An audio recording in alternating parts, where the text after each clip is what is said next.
Hello guys स्वागतम जनाइছো lovely কিচেনৰ অন্য এটা ব্লগলৈ। আজি ব্লগটো ষ্টাৰ্ট কৰি আছো এবাৰ 4 লেন নহয় 6 লেন আৰু প্ৰায় 60 ফুট বহল ৰাস্তা পুৰা আহল বহল আৰু পাৰে একদম মুকলি য'ত নামিব জুজাৰু বিমান ইমাৰ্জেন্সি লেন্ডিং কৰিব আৰু এইটো ৰাস্তাত আমি সদায় অহা যোৱা কৰোঁ।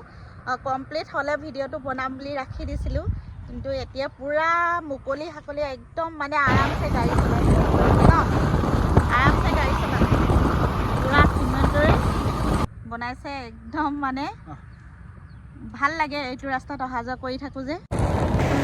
আজিৰ ভিডিঅ'টোত এই ৰোডটো সম্পূৰ্ণ দেখুৱাবলৈ চেষ্টা কৰিম, গতিকে ভিডিঅ'টো শেষলৈকে চাব।